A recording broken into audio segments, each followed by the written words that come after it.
बांकेलाल और भोकाल। हास्य सम्राट बांकेलाल और महाबली भोकाल का पहला 2-in-1 कॉमिक्स। विशालगढ़ के राजा विक्रम सिंह को विकासनगर से महाबली भोकाल द्वारा भेजा गया निमंत्रण पत्र मिला।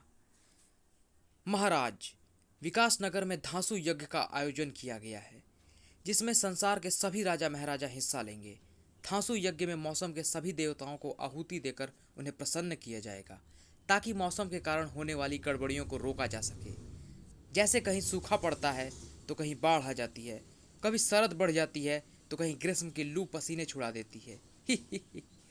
मौसम की गड़बड़ियों से ही नाना प्रकार के रोग भी फैलते हैं, जो महामारी का रूप धरकर सैकड़ों जीवन नष्ट कर डालते हैं। कृपया यज्ञ में हिस्सा लेकर अपने राज्य को भी यज्ञ के फल व पुण्य से लाभान्वित करें। धन्यवाद, महाबली भोकाल। किंतु महाराज को तो डंगर बुखार है। ये बुखार वैसे तो जानवरों को ही अधिक होता है, किंतु कभी डंगर मच्छर घरों में भी घुस आते हैं और उनके काटने से मनुष्यों को भी ये बुखार हो जाता है। हाँ, मैं तो यहाँ से हिल भी नहीं सकता। विकासनगर जाना तो दूर की बात है। तो फिर कौन जाएगा?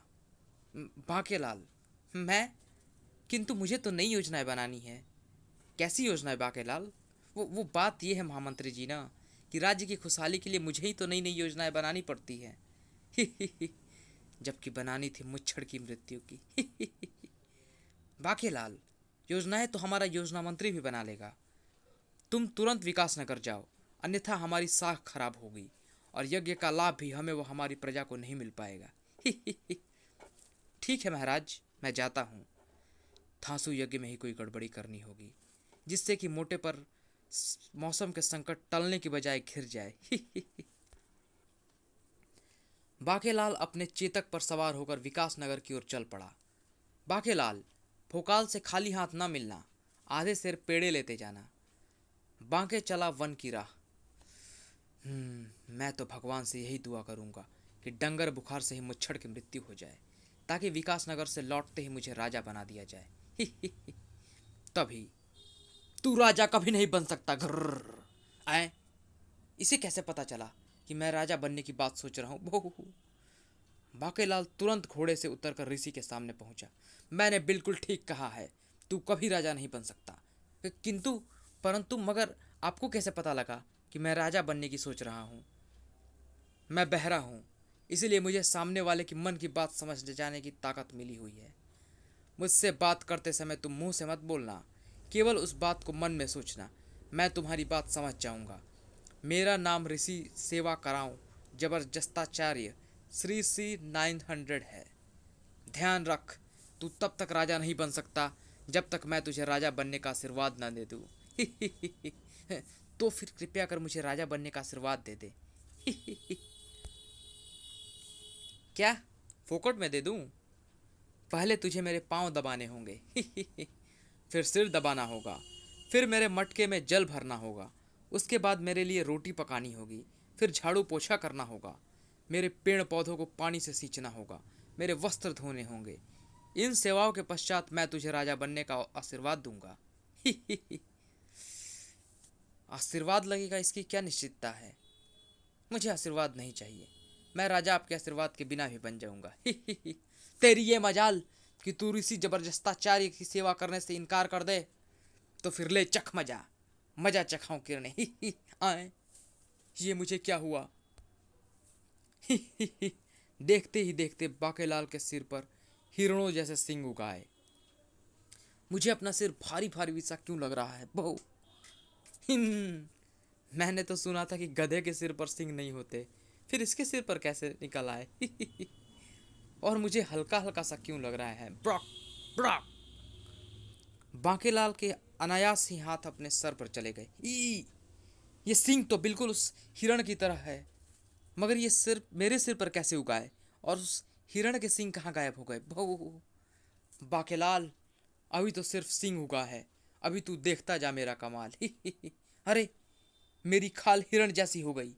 बांकेलाल, ये मेरी दूसरी शक्ति का कमाल है। मैं किसी की शक्ति को किसी में भी स्थानांतरित कर सकता हूँ, जैसे हिरण की शक्ति को मैंने तुझ में स्थानांतरित कर दिया है। लेकिन अब मजा तो तुझे अब आएगा। अरे मृग, इसका पेट फाड़ कर कस्तूरी मिल जाएगी। बड़े दिनों से राक्षसी कस्तूरी वाले मीट चावल खाने को कह रही थी। अरे बाप रे, ये तो इधर ही आ रहा है। इसके इरादे नेक नहीं लगते। बाके में तो भरी थी हिरण की शक्ति। राक्षस से बचने के लिए वो कुचाले भरता सरपट भागा। हिरण होने का लाभ तो इस वक्त मुझे मिलना ही चाहिए। अरे, ये तो हाथ से निकला जा रहा है, लेकिन बचकर जाएगा कहाँ। राक्षस ने तुरंत चीते का वेश धरा। अब तो मुझसे बचकर नहीं भाग सकता बच्चे। ग्रर, ग्रर। अरे बाप रे, अब मेरी खैर नहीं। अब अगर कोई मुझे बचा सकता है तो वो ये ऋषि ही हैं। ऋषिवर, कृपया मुझे क्षमा कर दें। मैं आपके चरण दबाने को तैयार हूँ। पानी भी ले आऊँगा, सिर भी दबा दूंगा, रोटी भी पका दूंगा, झाड़ू भी लगा दूंगा, पेड़ पौधों में पानी भी दे दूंगा, वस्त्र भी आपके मैं धो दूंगा।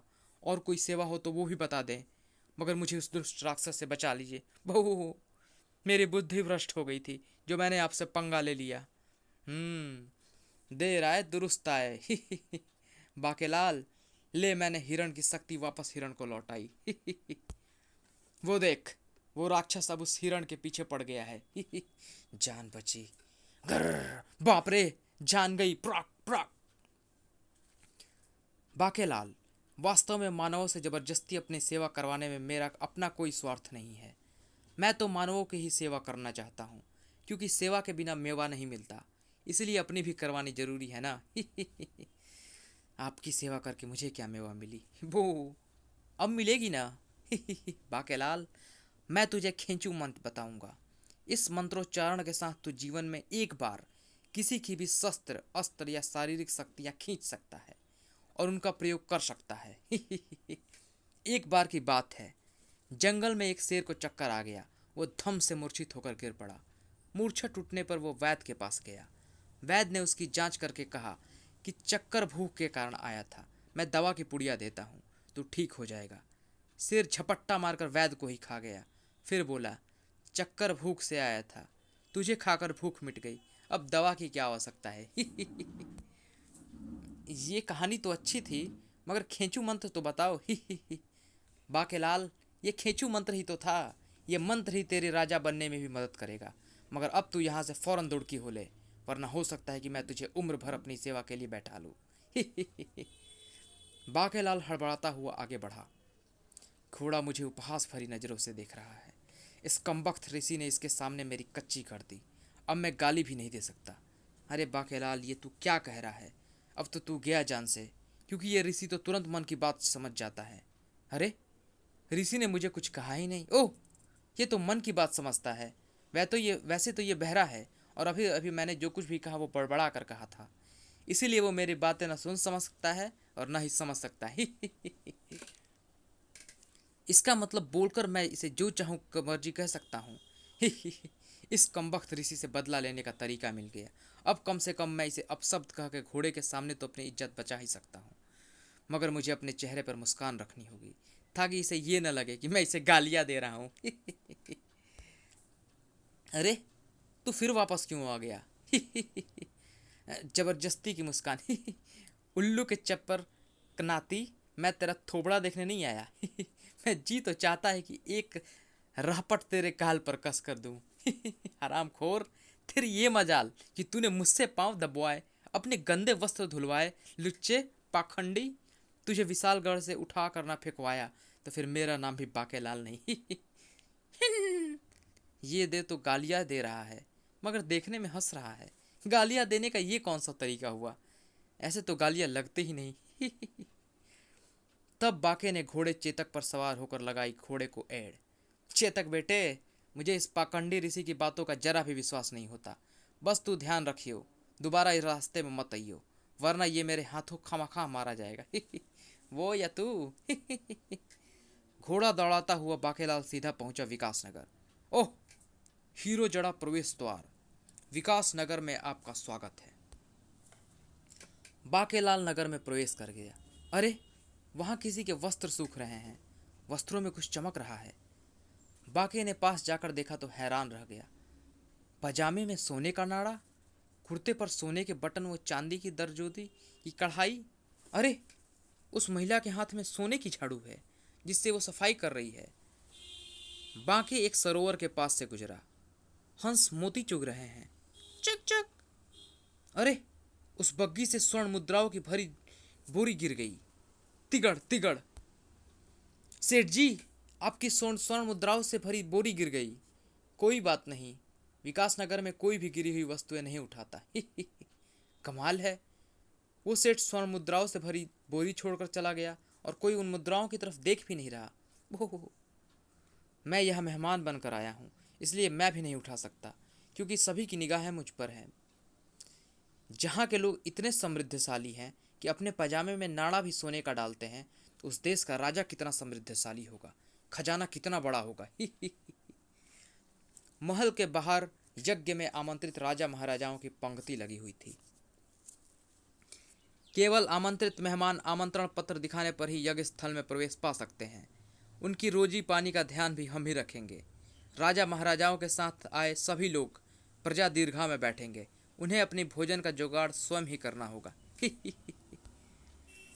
शीघ्र ही बाकेलाल की प्रतीक्षा समाप्त हुई। कृपया अपना निमंत्रण पत्र दिखाएं। अरे, मेरा निमंत्रण पत्र? अरे, कहाँ गया? ओह, शायद गिर गया। गिर गया? तो फिर आप इस ओर अंदर नहीं जा सकते। किंतु मैं महाबली भोकाल के निमंत्रण पर ही यहाँ आया हूँ। रास्ते में निमंत्रण पत्र गिर गया।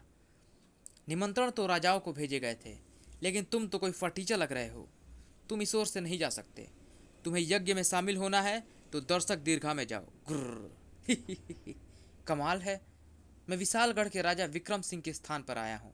मेरा नाम बाकेलाल है। अगर महाराज को डंगर बुखार ना हुआ होता तो वे स्वयं आते, मगर बाकेलाल की एक न सुनी गई और उसे दर्शक दीर्घा में जाने वालों की पंक्ति में खड़ा कर दिया गया। उफ, ये पंक्ति तो नगर की सीमा तक पहुंच रही है और मैं सबसे आखिर में खड़ा हूँ। इस प्रकार तो यज्ञ स्थल पर पहुंचते पहुंचते ही 3-4 हफ्ते लग जाएंगे। अस्तबल भी सामने है। मेरा घोड़ा चेतक मुझे इस पंक्ति में खड़ा देखकर हंस रहा है। बाखेलाल, इससे अच्छा तो अस्तबल में मेरे साथ ही खड़ा हो जा। यहाँ कम से कम खाने को तो चने तो मिलेंगे ही। ज़्यादा कमर ना मटकावे, सीधा खड़ा रह, वरना एक डंगा दूंगा कसकर। कर नामुराद, तुझे तो मैं देख ही लूँगा।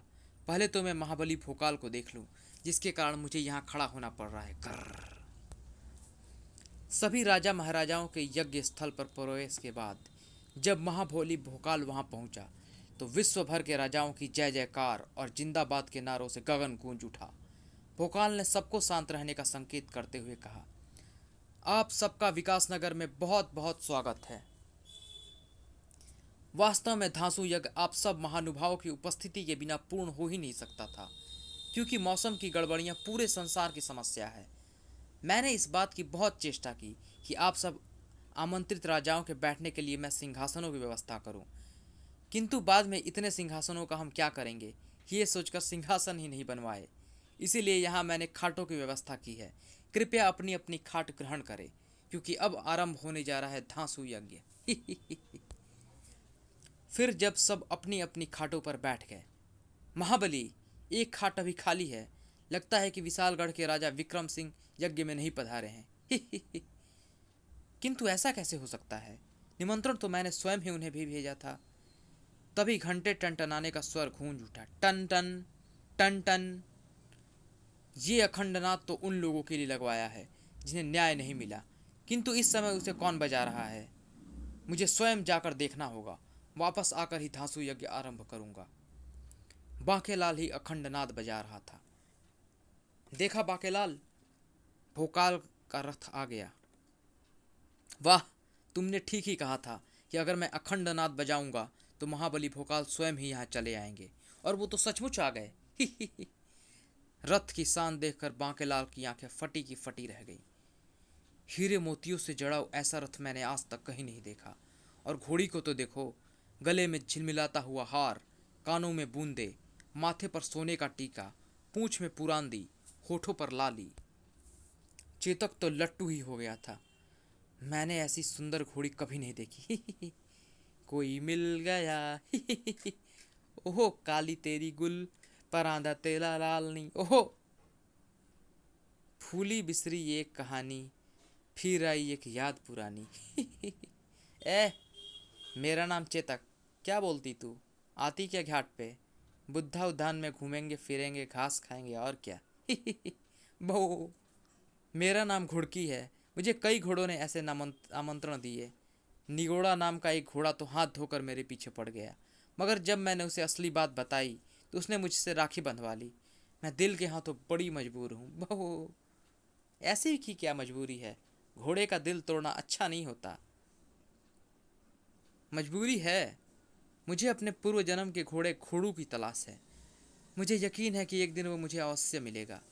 मेरा और उसका जन्म जन्म का साथ है। निभाने को 100 बार मैंने जन्म लिए। मुझे एक ज्योतिषी ने बताया था कि जिस दिन मुझे मेरा घोड़ू मिल जाएगा उस दिन प्रसन्नता के मारे मैं पिछली टांगों पर खड़ी हो जाऊंगी और मेरा घोड़ू चाहे इस जन्म में किसी भी रूप में हो वो भी घोड़ा बन जाएगा। अब तुम मुझसे पीछे हट जाओ। किसी ने मुझे तुम्हारे साथ बातें करते देख लिया तो खामखा एक शरीफ घोड़न की बदनामी होगी। भोकाल ने बाकेलाल से पूछा, तुम कौन हो? तुमने ये अखंड नाद क्यों बजाया? ओह, तो ये है महाबली भोकाल। अगर ये भोकाल है तो मेरा नाम भी बाकेलाल है। बाकेलाल ने तुरंत सारी व्यवस्था कह सुनाई। बच्चू भोकाल, तेरा विकास नगर तो मुझे भा गया है, इसलिए मैंने सोचा है कि क्यों ना मैं विकास नगर का भी राजा बनूं। यहाँ आकर मेरी जो बेइज्जती हुई है उसका बदला लेने का यही एक तरीका है। ओह, तो ये बात है। बाकेलाल जी, मैं क्षमा चाहता हूँ। इतनी राजाओं की सुरक्षा के कारण मैंने ही ऐसी व्यवस्था की थी कि कोई भी विशिष्ट व्यक्ति राज दीर्घा में बिना निमंत्रण के प्रवेश न पाए। किंतु विशालगढ़ की खाट अभी तक खाली है। कृपया आप मेरे साथ चलकर उस पर आसीन हो। मगर इससे पहले कि बाकेलाल और भोकाल रथ पर सवार हो पाते, धाड़! भोकाल, अब तू घोड़ों के रथ पर नहीं मृत्यु के रथ पर सवार होगा। अरे बाप रे, ये गधा कौन चला रहा है? गधा मैं चला रहा हूँ। मुझे नजला कहते हैं। जिसे एक गधा जड़ देता हूँ उसे नजला हो जाता है। फिर वो मेरे भयंकर प्रकोप से नहीं बच सकता। वो देखो, तुम्हारी भोकाल के नाक बहने लगी। किंतु मेरी तुमसे क्या शत्रुता है नजला? ये तो तुम्हें बताना ही होगा। तेरी मेरी शत्रुता का कारण धांसू यज्ञ है। तुझे उसे बंद करना होगा, अन्यथा कोई भी नहीं बचेगा। न तू न यज्ञ में शामिल होने आए राजा महाराजा। वो यज्ञ मानव कल्याण के लिए किया जा रहा है। वो बंद नहीं होगा। बंद होगी तो केवल तेरी सांसें। सैनिकों, पकड़ लो इसे।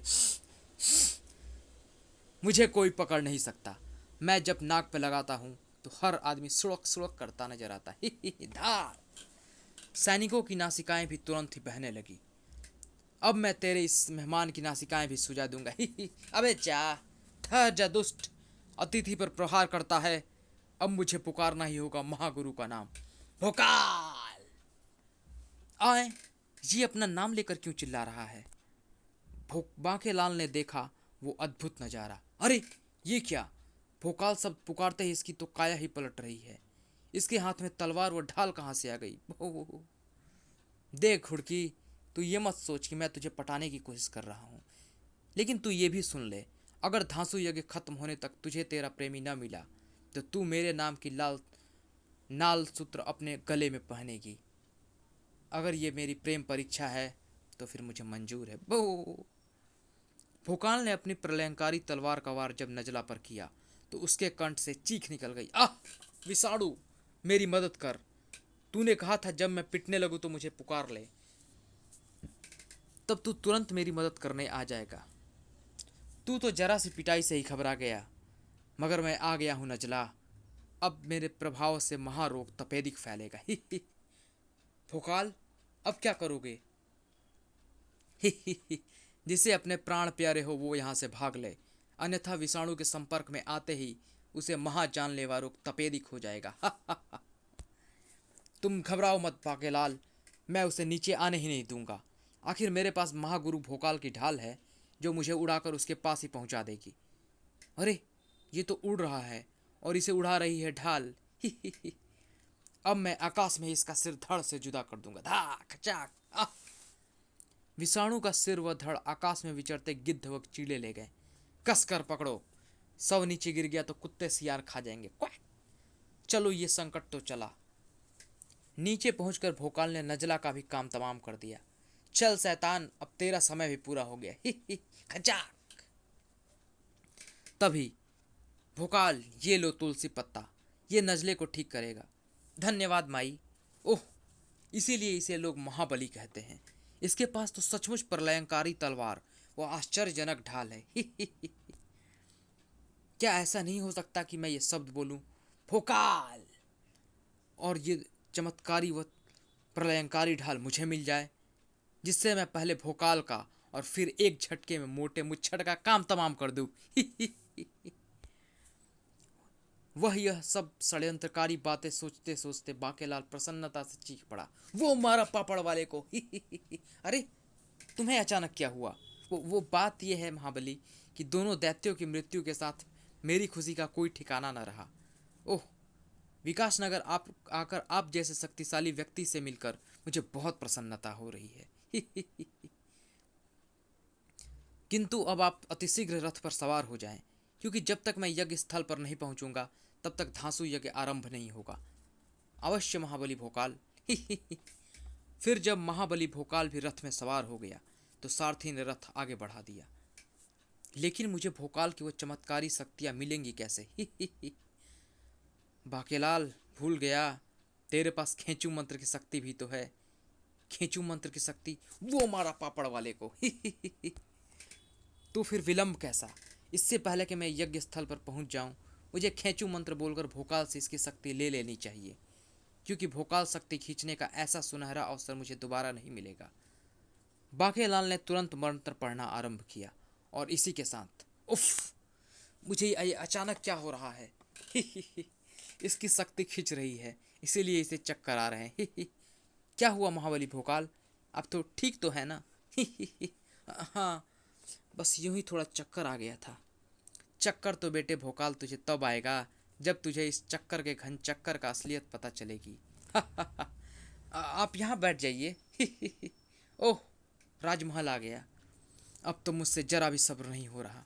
मन कर रहा है कि बस मैं सीधे विशालगढ़ पहुंचूं।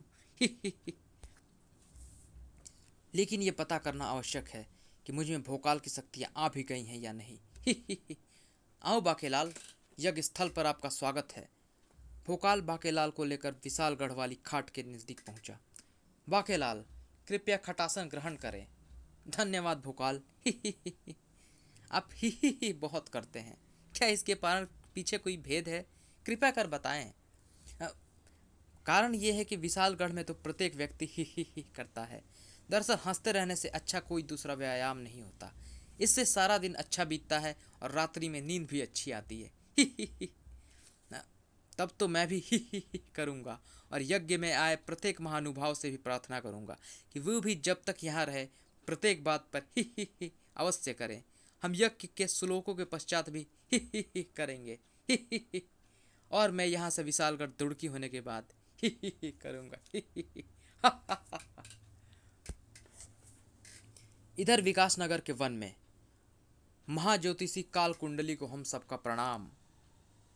तुम सब कौन हो? हम मौसम के शैतान हैं महाज्योतिषी काल कुंडली। जैसे मैं वर्षा के मौसम का शैतान पीलिया हूँ, जो अपने स्पर्श से किसी को भी पीला कर देता हूँ। और मैं हैजो हूँ, मैं जिसकी ओर भी देख लूँ उसे पीले पीले और पतले पतले लग जाते हैं, पटाखे भी छूटते हैं। मैं डंगर, डंगर बुखार पर मेरी ही हुकूमत चलती है। और मैं जल कमीन, मेरे ही असर से किसी भी प्राणी में जल की कमी हो जाती है। इस स्थिति को निर्जलन कहते हैं। मैं फफूंदा, ज़्यादातर खाने पीने की वस्तुओं पर लगता हूँ। मैं बुखारू, हर किस्म का बुखार मेरा गुलाम है। मैं लूलू, भीषण गर्मी में लू चलाने का ठेका मेरे पास ही है। और मैं हूँ सूखा, और ये भूखा, मेरा मतलब अकाल। हम दोनों हमेशा साथ ही रहते हैं। क्यों भाई अकाल? हाँ भाई सूखा। मगर तुम लोग मेरे पास क्यों आए हो? क्योंकि महाबली भोकाल जो धांसू यज्ञ कर रहा है उससे आप ही हमारी रक्षा कर सकते हैं। वास्तव में मौसम की गड़बड़ियों से ही हमारा अस्तित्व है। और ये गड़बड़ियाँ मानवों के भूलों से ही पैदा होती हैं, जिनसे देवता क्रोधित होकर एक तरह से इंसानों को उनकी भूलों का दंड देते हैं। जैसे इंसान पेड़ काटता है तो पर्यावरण का बिगाड़ होता है और वातावरण में भयंकर गर्मी बढ़ जाती है। तब लूलू अपना प्रचंड रूप दिखाकर कई जाने ले लेता है। अगर भीषण गर्मी पड़ना बंद हो जाएगी तो लूलू तो बेमौत ही मारा जाएगा। मैं जुकाम, खांसू और कपकपी, हम सर्दी में ठंडा मतलब कोका कोला, लस्सी, शिकंजी शिकंजी वगैरह पीने से भूल की तरह पीछे पड़ जाते हैं।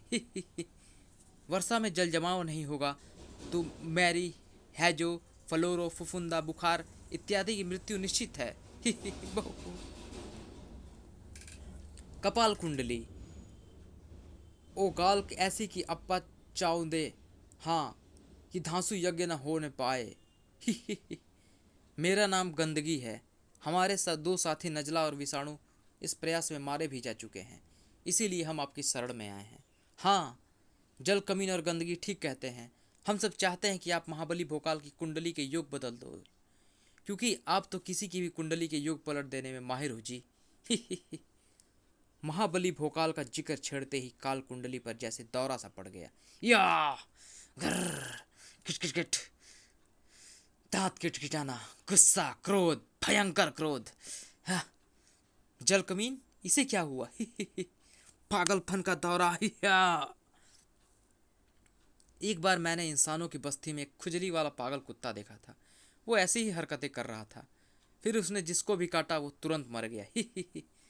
ये हम में से किसी को ना काट ले, थोड़ा थोड़ा सब कोई पीछे हट जाओ।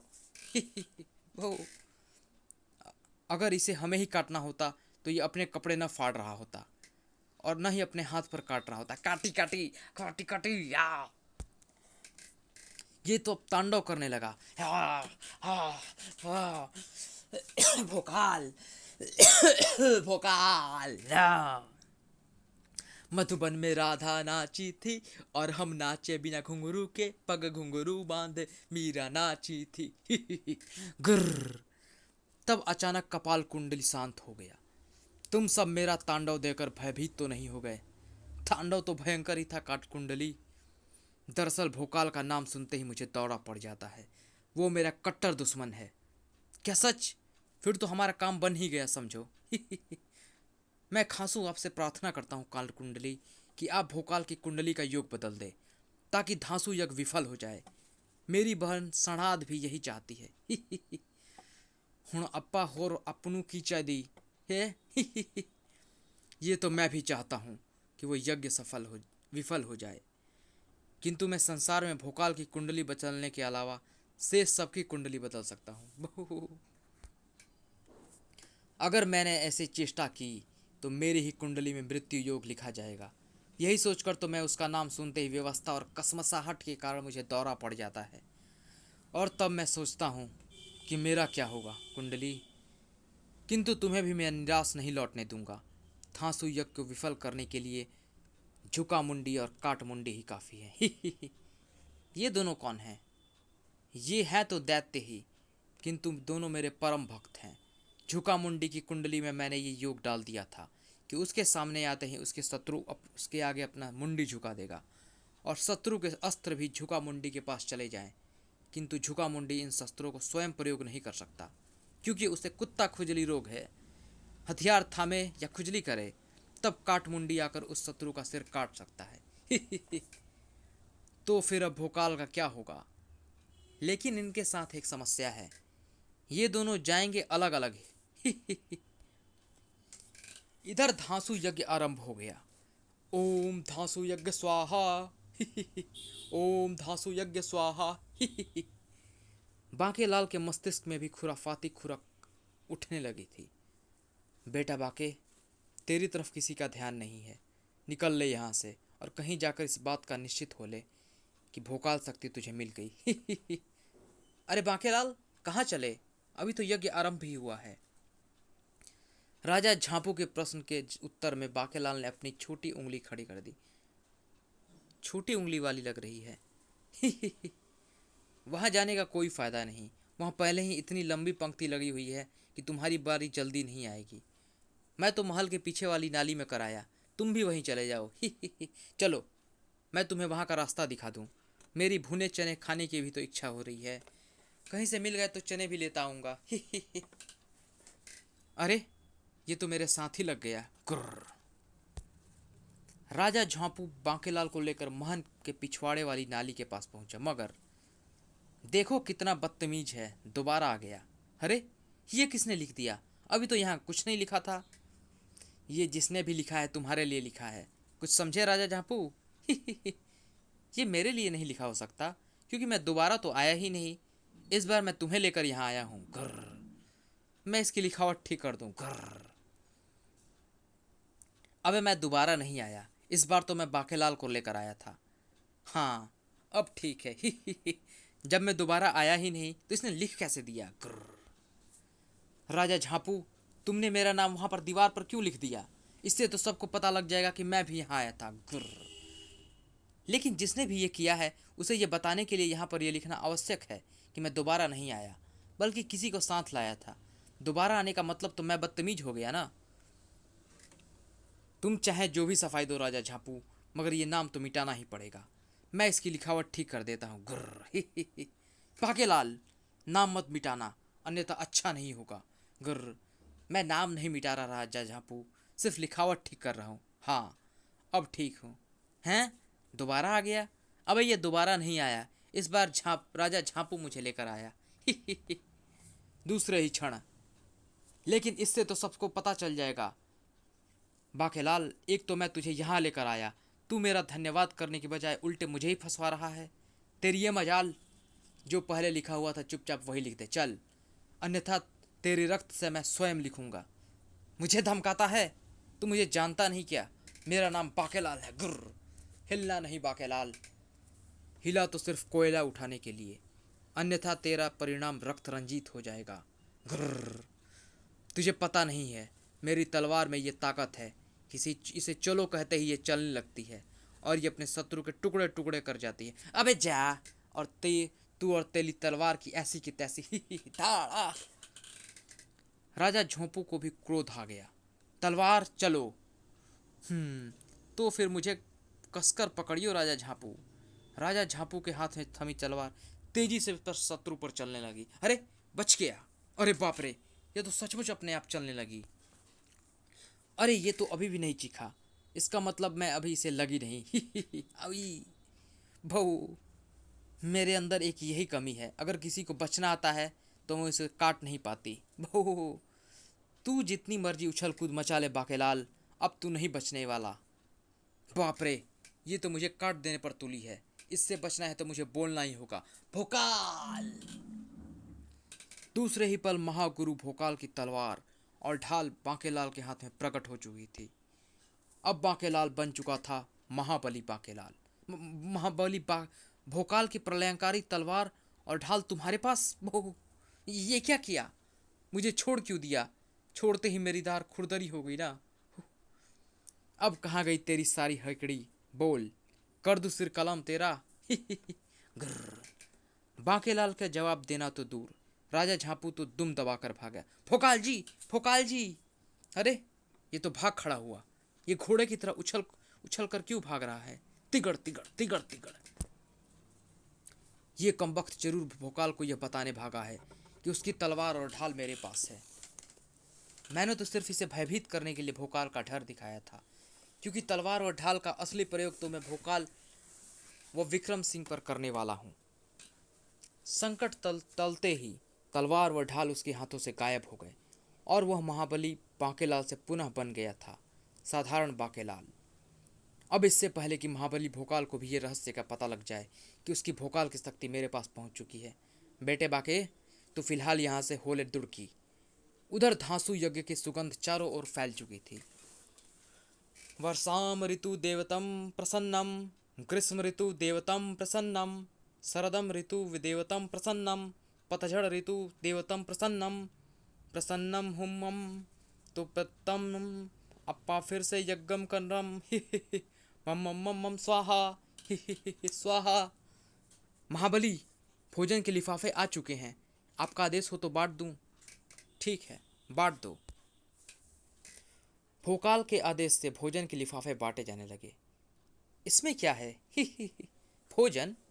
भोजन में क्या है? 2 समोसे, 2 कचौरी, 2 रोटी, ढीठ की सब्जी, अमूह के चावल, चटनी, एक बर्फी, एक लड्डू और एक पतीसा। कहीं तुम भूल से हमारे घोड़ों को खाना यहाँ तो नहीं ले आए सेवक? नहीं श्रीमान, ये भोजन आप ही के लिए है। सब कुछ यहीं बैठा बिठाए ही मिलेगा। ही ही। मगर ये ढीठ की सब्जी और अभूख के चावल तो पहली बार सुने हैं। ढीठ की सब्जी खाने से इंसान किसी भी मोर्चे पर ढीठों की तरह डटा रहता है। जैसे अभी आपको पूरे सप्ताह भर यहीं खाटों पर डटे रहना है। और अभूख के चावलों के सेवन से भूख अधिक नहीं सताती। ही ही ही। तुमने भोजन तो दे दिया, किंतु जल कौन देगा? अभी ऊपर बादलों से बरसेगा, मुंह खोल कर रखना। तभी ही ही ही। खूब पेट भरकर भोजन कर लो, भूखे मरने का अफसोस नहीं होगा। ही ही। अरे बाप रे, खुजली वाला दैत्य! दूसरे ही पल कई राजाओं के शस्त्र उनके हाथों में दिखाई देने लगे। ये दुष्ट हमारे यज्ञ में व्यवधान डालने आया है। इसे यज्ञ स्थल पर मत पहुंचने दो। अगर हम सबके बीच से होकर ये यज्ञ स्थल पर पहुंच गया तो भोकाल के आगे हमारी नाक कट जाएगी। ही ही ही। हाथों में शस्त्र तुम्हारे हैं और हंस मैं रहा हूँ। भला पूछो तो कि मैं क्यों हंस रहा हूँ। ही ही ही। खुजर खुजर। तू अपने आप ही बता दे और चुपचाप यहाँ से चला जा, वरना आज तू जिंदा नहीं जाएगा। ही ही ही। मैं बताता हूँ। दरअसल तू समझ गया है कि तू बहादुरों के बीच आ गया है, इसीलिए तू यह कहने कर बचने की कोशिश करेगा कि तू तो मजाक कर रहा था। ही ही ही। भोकाल का ध्यान अभी तक उस ओर नहीं गया था। नमस्तम नमस्तम इंद्रम नमस्तम। ही ही ही। जबकि इधर मैं बताता हूँ, मैं इसलिए हंस रहा हूँ क्योंकि तुम्हारी तलवारें और तुम्हारे मुंडियाँ अब मेरे सामने झुकी होंगी। ही ही ही। क्योंकि मुझे झुका मुंडी कहते हैं और मेरे आगे शत्रु स्वयं ही अपनी मुंडी झुका देते हैं। ही ही ही। अरे ये क्या, हमारी मुंडिया स्वयं स्वयं ही इस दुष्ट के आगे झुक रही है और हमारे शस्त्र हमारे हाथों से उठकर इस नामुराद के पास जा रहे हैं। सभी शस्त्र तोड़कर फेंकने के पश्चात वह आगे बढ़ा। मगर तुम मेरे शिकार नहीं हो, मेरा शिकार तो वहां है, ये भोकाल। ही ही ही। नमस्तु अरस्तु मरस्तु। श्लोक जारी रखो। झुका मुंडी की उस हरकत से भोकाल स्वाभाविक रूप से क्रोधित हो उठा। अब तेरी खैर नहीं दुष्ट। ही ही ही। झुका मुंडी नाम है मेरा। ही ही ही। और मेरा नाम तो तू जान ले, भोकाल। अब तू चाहे भोकाल बोल या वो काल बोल, तू मेरे आगे मुंडी झुकाए बिना रहने वाला नहीं। अरे महागुरु भोकाल की तलवार और ढाल मेरे हाथों में प्रकट क्यों नहीं हुए, और न ही भोकाल की शक्ति मुझे मिली। दोबारा महागुरु भोकाल का नाम पुकारता हूँ, भोकाल। अब तू और विलंब ना कर भोकाल, चल अपनी मुंडी मेरे कदमों में झुका।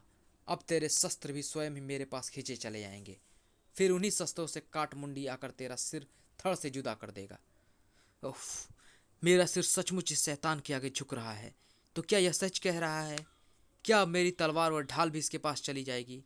किंतु महागुरु भोकाल का नाम पुकारने के पश्चात भी तलवार और ढाल मेरे हाथों में प्रकट क्यों नहीं हुई? और मेरे सिर के अंदर से एक आवाज़ निकल रही है जो कह रही है कि कृपया मुझे काटें। ही ही ही। आए, इसका सर तो मेरे आगे झुक गया, किंतु इसके शस्त्रास्त्र अभी तक मेरे पास क्यों नहीं आए? आखिर तलवार और ढाल कहाँ गए? खुजर खुजर। तभी राजा झोंपू दौड़ा दौड़ा वहां पहुंचा। महाबली भोकाल, आपकी प्रलयंकारी तलवार व ढाल भोकाल सब पुकारने पर बाकेलाल के हाथ में प्रकट हो गई। क्या? बाकेलाल के पास? मगर महागुरु भोकाल की शक्ति बाकेलाल के पास किस प्रकार स्थानांतरित हो गई? नहीं, ये नहीं हो सकता।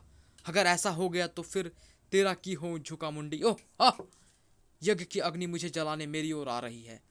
हवा में उड़ती जाए मोरी लाल लपट्टे जल जल के, मोरे लाल दुपट्टे जल जल के।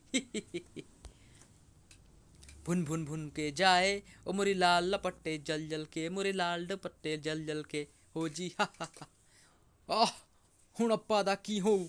मेरी मृत्यु तभी होनी थी जब मेरा शत्रु तो मेरे आगे सर झुकाए खड़ा हो, किंतु उसके पास शस्त्र मेरे पहुंचने के बजाय किसी और के पास पहुंचे हुए। भो! झुका मुंडी के राख होते ही भोकाल का सर स्वयं ऊपर हो गया। अरे ये तो राख हो गया। इसे अपने आप यज्ञ की अग्नि ने कैसे जला दिया? कमाल है। ये चमत्कार अपने आप नहीं हुआ, इसमें बाकेलाल का हाथ है। बाकेलाल का हाथ? किंतु उसी ने तो आपकी शक्तियां चुराई हैं। अगर वो मेरी शक्तियां ना चुराता तो मेरी शक्तियां झुका मुंडी के पास चली जाती और वो न जाने मेरा क्या अहित कर बैठता। इस रहस्य का पता तो लगाना होगा। पुरोहित जी, आप यज्ञ जारी रखिए, थांसू यज्ञ के श्लोक बंद न होने पाए। समोसम कचौड़म रोटम सब्जम फलम फूलम स्वाहा। राजा झांपू जी, महाराज कृपया बतावें कि आपने बांकेलाल जी को कहाँ देखा है। मैंने बांकेलाल को महल के पिछवाड़े से होकर नगर की ओर भागते देखा है। भोकाल ने सैनिकों को दौड़ाया। उसे लेकर ही आना। बांके ने घोड़े पर सवार होकर चेतक को लगाई एड़। चलो, ये भी अच्छा हुआ कि राजा झांपू के आ जाने से मुझे ये पता चल गया कि मुझे खेचू मंत्र की शक्ति से भोकाल शक्ति मिल चुकी है। मगर ये जा कहाँ रहा है? अभी यज्ञ समाप्त कहाँ हुआ है? भो अब भोकाल और मोटे मुच्छड़ की खैर नहीं। अगर मुच्छड़ डंगर बुखार से बच भी गया हो तो अब महाबली बांकेलाल के हाथों नहीं बचेगा। हे घुड़ेश्वर, ये तो मुझे रोक ही नहीं रहा। कहीं ये वापस विशालगढ़ तो नहीं जा रहा? भो तभी, अरे कौन है तू? अरे घोड़े की राह क्यों थाम ली? छोड़ दे लगाम। बांकेलाल, मेरे ख्याल से तो तू ही छोड़ दे। वाह, ये तो बहुत अच्छा हुआ। पहले तू बचा। चुपचाप घोड़े से उतरकर यहाँ से भागेगा या काठ मुंडी के हाथों अपनी मुंडी कटाएगा। मगर मैं क्यों भागूं? पता नहीं बांकेलाल को गड़ासा क्यों नहीं दिख रहा। इसलिए क्योंकि मेरा भाई झुका मुंडी धांसू यज्ञ स्थल पर पहुंचकर अब तक भोकाल की शक्ति छीन भी चुका होगा। उसका सिर मुझे काटना है। मेरे पाँव में कांटा लगने से मुझे पहले ही बहुत विलंब हो चुका है। अगर मैं समय पर वहां न पहुंचा तो भोकाल तो बच ही जाएगा। कहीं मेरा भाई भी किसी संकट में न पड़ जाए। मगर इस घोड़े की जरूरत मुझे भी है। अगले ही पल काठ मुंडी ने बांके को घोड़े सहित उठाकर नीचे पटक मारा। शराफत का तो जमाना ही नहीं है। गलती की। इससे अच्छा तो बांकेलाल को ही मैं नीचे पटक देता। आह! काठ मुंडी घोड़े पर चढ़कर भाग निकला। तिगड़ तिगड़ तिगड़ तिगड़ तिगड़ तिगड़। अब मैं समय पर पहुंच जाऊंगा। तिगड़ तिगड़। शुक्र है जो ये दैत्य मुझे ले भागा। लेकिन मैंने तो दोनों को पटका था। घोड़ा तो मेरे नीचे है, वो आदमी कहाँ गया? आदमी भी तो साथ ही था। अरे कमबख्त, चेतक रुक जा, मेरे पांव रकाब में फंस गया है। बहू, ओह, आदमी इस और है। तब तो मैं घोड़ा और तेज दौड़ाता हूँ, खूब मजा आएगा। इस प्रकार तो मेरी चमड़ी का चमड़ा बन जाएगा। बहू, हूँ तेरा क्या हूँ बांकेलाल। तिगड़ तिगड़ तिगड़ तिगड़ तिगड़ तिगड़। अब तो अपने प्राण बचाने का एक ही तरीका है, भोकाल की तलवार और ढाल। क्योंकि जब जिंदा ही नहीं रहूंगा तो तलवार और ढाल का क्या अचार डालूंगा? मरता क्या न करता। बांकेलाल को महागुरु भोकाल की शक्ति का आह्वान करना पड़ा। अब इस ढाल की मदद से मैं उड़ सकता हूँ। अरे तू वहां से यहां से कैसे आ गया? अरे कमबख्त, तेरे कारण ही तो मुझे यहाँ से यहाँ आना पड़ा। तेरे कारण मुझे भोकाल शक्ति का असमय प्रयोग करना पड़ा। बहू, अब मैं तेरी मुंडी काटूंगा। टनाक कड़ाक। नहीं, मेरा काम तूने खराब किया, लेकिन तुझे भी जीवित नहीं छोड़ूंगा। गर्र। नहीं, मुझे मत मार। अगर मैं मर गया तो फिर घोड़ा कौन रोकेगा? बाके ने काठ मुंडी के धड़ को भी धक्का मारकर गिरा दिया। चेतक समझदार घोड़ा था, वह स्वयं ही रुक गया। अरे वो रहा बाकेलाल। उसके शरीर पर महाबली के वस्त्र हैं, हाथों में भोकाल की तलवार और ढाल भी है। अरे ये कौन है? इसे किसने मारा?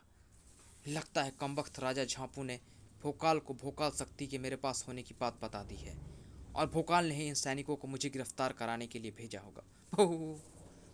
इससे पहले कि सैनिक बांकेलाल को गिरफ्तार कर लेते, बांकेलाल घोड़े से नीचे उतर आया और बोला, इस दैत्य को मैंने मारा है। अगर मैं इसे न मारता तो ये तुम्हारे महाबली को मार डालता। शीघ्र ही सैनिक बांकेलाल को लेकर भोकाल के पास पहुंचे। अरे ये तो सचमुच मेरी ही पोशाक पहने हैं। भोकाल शब्द का उच्चारण करते ही ये पोशाक, तलवार और ढाल मुझे तुरंत प्राप्त हो जाते हैं। तब, बांकेलाल, तुम्हारे पास मेरी भोकाल शक्ति का चले जाना मेरे लिए अत्यंत लाभकारी सिद्ध हुआ। क्योंकि अगर कुछ देर पूर्व तक ये शक्ति मेरे पास होती तो वो झुका मुंडी के पास चली जाती, और तब उसका भाई काठ मुंडी आकर मेरी ही शक्ति से मार डालता। मगर तुम्हारे कारण न सिर्फ भोकाल शक्ति झुका मुंडी के पास जाने से बच गई, बल्कि तुमने मेरी का शक्ति का प्रयोग करके उसके भाई काठ मुंडी को भी समाप्त कर डाला। मगर ये सब तुमने किया कैसे? आखिर मेरी भोकाल शक्ति तुम्हारे पास कैसे चली गई? बांकेलाल को भोकाल से सारी बातें पता चल ही चुकी थी, इसीलिए अपने बचाव की कहानी बुन लेने में उसे जरा भी देर नहीं लगी। ओ फिर गल्ले हैगी ये भोकाल जी, मुझे शंकर भगवान ने ही ऐसी मंत्र शक्ति दी है। जिससे कि मैंने आपकी शक्ति छीन ली थी, क्योंकि शंकर भगवान तो जी सबका भला सोचते हैं। लानत है बाकेलाल, लानत है तेरी फूटी किस्मत पर। तब बाकेलाल को भोकाल की खेचू मंत्र बताना ही पड़ा, जिसे बोलते ही भोकाल शक्ति वापस भोकाल में चली गई। भोकाल, मेरी शक्ति मुझे वापस मिल गई। बेड़ा गर्क, सत्यानाश हो तेरा भोकाल। तब भोकाल ने बाकेलाल को अपने पास वाले आसन पर बिठाया। बाकेलाल, वो दोनों दुष्ट मेरे एक महाशत्रु महाज्योतिष काल कुंडली द्वारा भेजे गए थे। कौन काल कुंडली? महान ज्योतिषी काल कुंडली, जो किसी के भी कुंडली के योग बदल सकने की शक्ति रखता है। उसकी अद्भुत ज्योतिष विद्या के बल से सभी ग्रह व नक्षत्र उसकी आज्ञा का पालन करते हैं। परंतु दुख इस बात का है कि वो अपनी शक्तियों का प्रयोग जन कल्याण में न करके अपनी स्वार्थ सिद्धि के लिए करता है। ओम प्रचंडा सुरकंडा टिंडा मुस्टंडा ठंडा, मतलब कोका कोला। किंतु एक ही बात समझ में नहीं आई कि काल कुंडली ने मुझ पर आक्रमण क्यों करवाया, क्योंकि वो तो अच्छी तरह ये बात जानता है कि जिस दिन मेरी मृत्यु होगी उसी दिन उसकी भी मृत्यु होगी। खैर, उसको तो मैं यज्ञ समाप्त होने के बाद देख ही लूँगा। आप अपना सारा ध्यान यज्ञ पर देवें। ऐसा महाज्योतिषी जो किसी की भी कुंडली के योग बदल दे, ये तो मेरे काम का आदमी हो सकता है। मेरी प्रथम योजना तो विफल हो ही गई, अब कांड कुंडली से ही मिलना पड़ेगा। दोनों दैत्यों की मृत्यु का समाचार सुनकर काल कुंडली तक पहुंच के चुकी थी। झुकामुंडी और काल कुमुंडी जैसे दैत्यों की मृत्यु का कारण कोई साधारण मानव हो ही नहीं सकता। उनकी शक्तियां अविजित थी, किंतु वे दोनों विशालगढ़ के प्रतिनिधि बांकेलाल के कारण मारे गए हैं। अतः ये बांकेलाल तो मेरे काम का आदमी साबित हो सकता है। वो सब तो ठीक है काल कुंडली, पर हुण अप्पा दा की हो। फफुंदा की चिंता जायज है, क्योंकि आपके दोनों भेजे दैत्य धांसू यज्ञ को रुकवा पाने में असफल हो गए हैं। तुम फिक्र मत करो, किसी तरह बांकेलाल को यहाँ लाना होगा। ये काम तो हैजो से बढ़िया कोई नहीं कर सकता। ठीक है, मैं जाता हूँ। उस पर मेरा असर होते ही वह तुरंत वन में पहुंचने पर विवश हो जाएगा। हैजो के असर से बांके के पेट में मरोड़ उठने शुरू हो गए। भोकाल, मुझे थोड़ी देर के लिए जाना होगा, पेट का मामला है। ओह ठीक है, जाओ। लोटा मंत्री से अपना नाम का लोटा ले लेना, जल तो नदी में खूब मिल जाएगा। बांकेलाल अपने नाम का लोटा लेकर जंगल पानी को भागा। चितक भाग, चितक पर बैठकर जंगल जल्दी पहुंच जाऊंगा। वो तो भागूंगा ही, क्योंकि मुझे भी तो यही काम है। बांकेलाल अभी लोटा खाली भी नहीं कर पाया था कि शिकार आसानी से जाल में फंस गया। अरे कौन हो तुम लोग? मेरा नाम खांसू है। बांकेलाल, हैजो के प्रभाव से तेरे पेट में गड़बड़ हमने ही करवाई थी, ताकि तू जल्दी से जल्दी यहाँ पहुँच जाए। हम सब मौसम की गड़बड़ियों से पैदा होने वाले असुर हैं। हम तुझे यहाँ सीधे महाज्योतिषी काल कुंडली के पास ले जाएंगे। अंधे को क्या चाहिए, दो आंखें? बांकेलाल तो स्वयं भी काल कुंडली से मिलने को आतुर था। महाज्योतिषी काल कुंडली, हम बांकेलाल को ले आए। ये मुझे नहीं लाया महाज्योतिषी काल कुंडली, मैं तो स्वयं आपकी शरण में आने को आतुर था।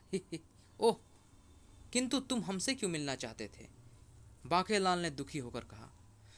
मैं चाहता हूँ काल कुंडली कि आप मेरी कुंडली का योग पलट कर उसमें राजयोग लिखते हुए, आपकी अति कृपा होगी। और इसके अतिरिक्त उस मोटे मुच्छड़ मनहूस की कुंडली के योग बदल कर उसमें भिखारी योग डाल देवें। मगर मैं ऐसा क्यों करूं?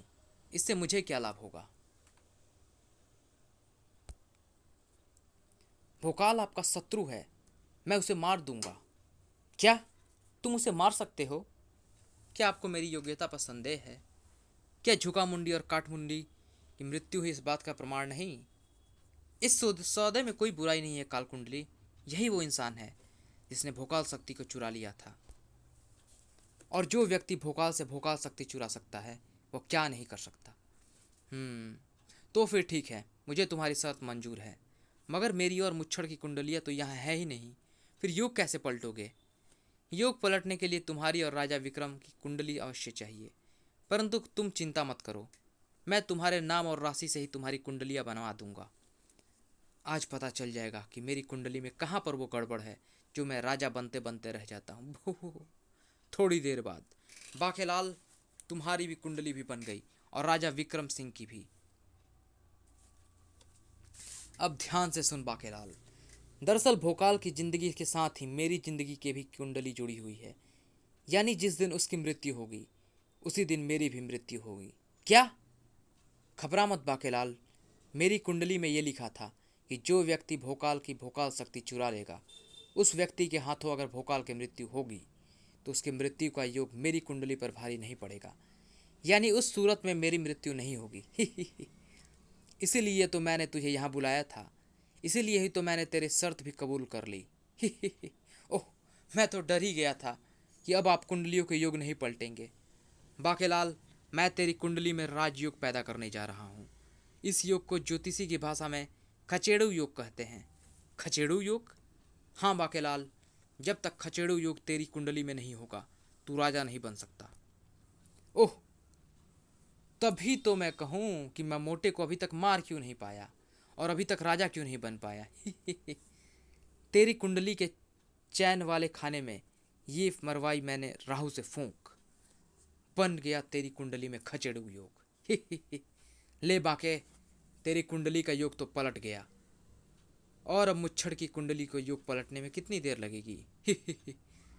उसकी कुंडली से राजयोग हटाकर चिथड़ा योग पैदा करने में मुझे लगेगा केवल 10 सांसें भरने तक का ही समय। बाके लगा 10 सांसें भरने।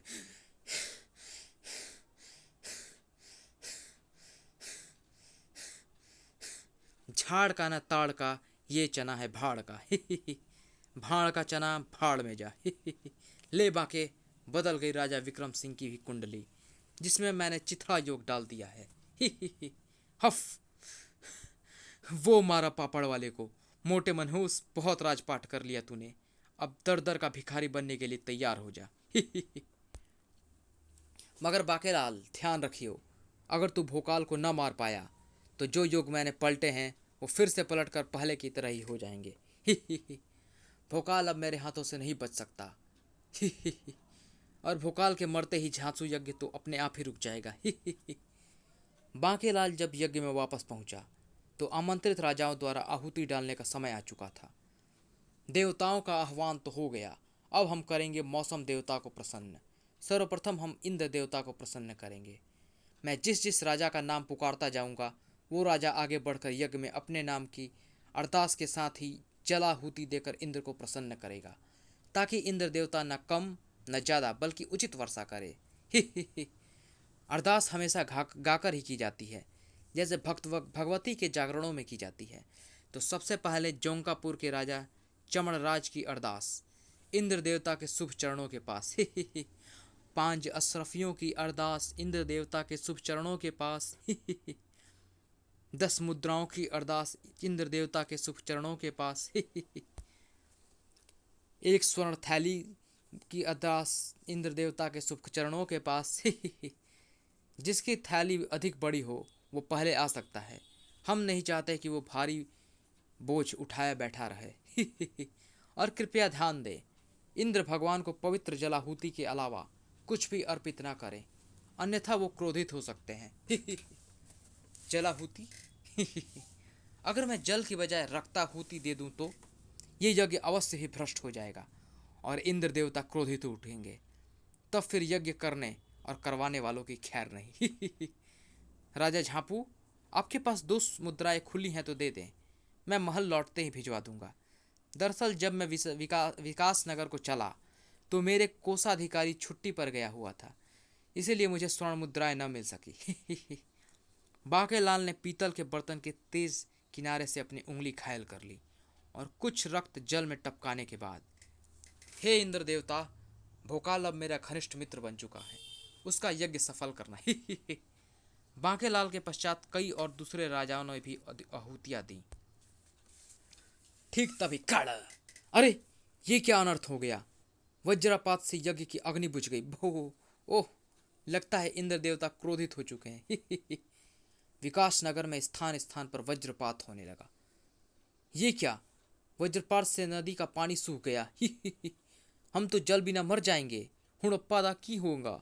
बहु ट्र ट्र, अरे पानी सूखते ही मछलियों को हमारी तरफ उछलना आ गया। ट्र। वज्रपात से कुआं भी सूख गया। वो संपूर्ण विकास नगर में आतंक मच गया। महाबली भोकाल, स्थान स्थान पर होते वज्रपात से नदियां सूख गईं, नाले सूख गए, कुएं सूख गए, ताल और तालाबे, झीलें सब कुछ सूख गए, घरों में रखे मटके तक सूख गए। भूमि का जल स्तर भी सूख गया है। जमीन चटकने लगी है जैसे भयंकर सूखा पड़ गया हो। ऐ की होदा पाया है भोकाल। कर्र, अरे हम पर भी वज्रपात हो गया। बहु तो फिर सड्डा की हूं। देखते ही देखते बंदे भी सूख गए। हाँ, हम चरपाई के बांध जैसे हो गए हैं, सूखे व कड़ियलू नारियल के छिलके की तरह भी तो। अरे पतलूने संभालो। कमर सूख कर पतली हो जाने के कारण पतलूने व चड्डियां नीचे सरक रही हैं।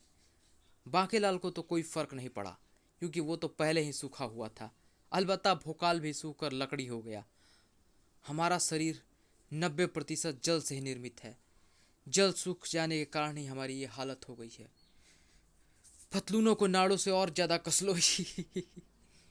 काल कुंडली के पास बैठे पतझड़, सूखा और अकाल प्रसन्न हो उठे। जमीन सूखे की तरह तिड़क गई, पेड़ों से पत्ते झड़ गए। ओह, ये भीषण सूखे के लक्षण है, और अकाल के भी। वाह क्या नजारा है। मगर ये चमत्कार हुआ कैसे? शायद इसमें बाकेलाल का ही हाथ हो।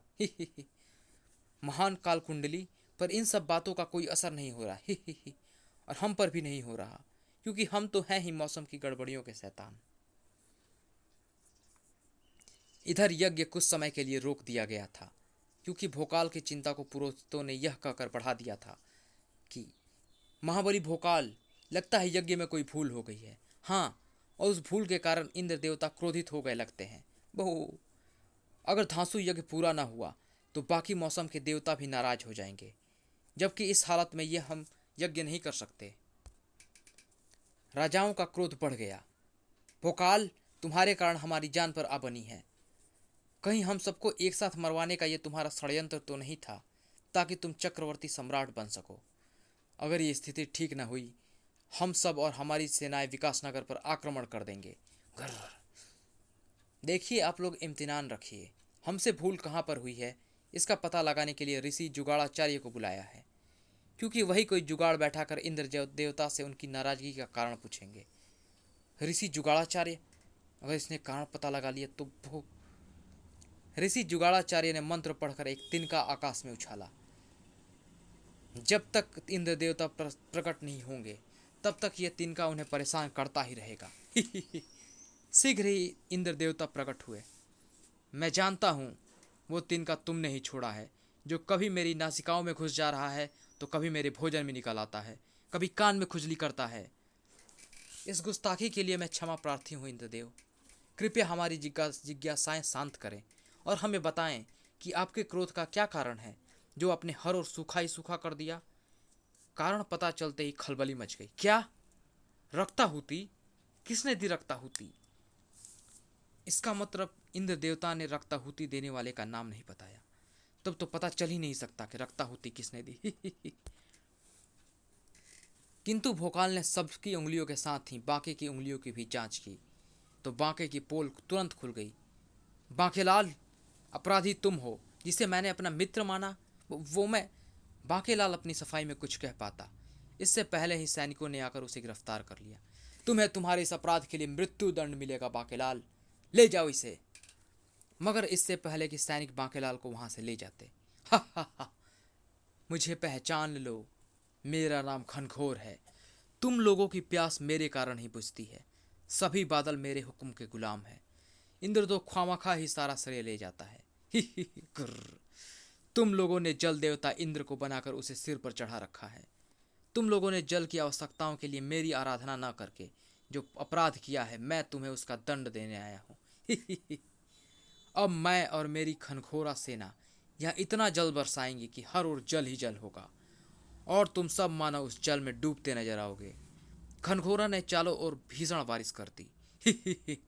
इस जल की तो हमें आवश्यकता थी। आवश्यकता तो थी, लेकिन शायद तुमने सुना नहीं। वो इतना जल बरसाने वाला है जिससे हम सब डूब जाएंगे। भोकाल के क्रोध का पारावार नहीं रहा। भोकाल, दुष्ट शैतान, तेरी ये हिम्मत!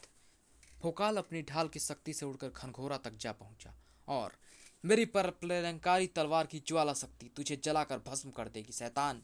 गुर्र। अबे जा सरकंडे, तेरी ज्वाला शक्ति की ऐसी की तैसी। पक। उफ। अग्नि बुझ गई और मेरी तलवार का भी इस पर कोई असर नहीं हो रहा है। मैं एक ही शर्त पर वर्षा बंद कर सकता हूँ, अगर तुम इंद्र के स्थान पर मेरी पूजा आरंभ कर दो तो। ये तो हरगिज नहीं हो सकता शैतान। जल के देवता इंद्र ही हैं और वही रहेंगे। सारा संसार उन्हीं की पूजा करेगा। उन्हें पूजेगा तो फिर तू देख तमाशा। तभी घनघोरा इब के करे, इतना जल था सब बरसा दिया। हम जल रहित होने के कारण भारहीन हो चुके हैं और अब वायुदेव के थपेड़े बर्दाश्त नहीं कर पा रहे। विकास नगर और आसपास के सभी नगरों में जल स्रोत सूख चुके हैं, जिससे वाष्पीकरण नहीं हो पा रहा और नए बादल नहीं बन पाने से हमें ताकत नहीं मिल पा रही है। ता फिर हुड़प्पा दकी हो। किंतु अभी सभी जल स्रोत सूख कैसे गए? जल के फट्टे किसने चक दिए? भू। अरे, हवा के मामूली झोंके मुझे उड़ाकर ले जा रहे हैं। बहू भोकाल, मुझे एक मटका पानी तो पिला दे। मुझे पता है पानी ही तेरी शक्ति है, जा भाग जा। खनखोरा का संकट टलते ही भोकाल नीचे उतर आया। भोकाल अपने सामान्य रूप में लौट आया। भोकाल जिंदाबाद, नहीं बांकेलाल जिंदाबाद कहो। मेरी जिंदाबाद? किंतु तुमने तो मुझे मृत्यु दंड दिया है भोकाल। मैं उस धृष्टता के लिए क्षमा चाहता हूँ बांकेलाल, किंतु वास्तव में तो ये संकट तुम्हारे कारण ही टला है। अगर तुम यज्ञ को अपवित्र न करते तो इंद्रदेव क्रोधित न होते। इंद्रदेव क्रोधित न होते तो पृथ्वी के सभी जल स्रोतों से जल न सुखाते, और अगर जल न सुखाते तो घनघोरा को जल स्रोतों से वाष्पीकरण रहित ताकत मिलती रहती, क्योंकि घनघोरा और उसके शैतान बादलों की ताकत जल ही है। और जो भी जल उसने बरसाया वो सूखी धरती में पता ही नहीं चला कि कहाँ गया। तभी इंद्रदेव साक्षात प्रकट हो गए।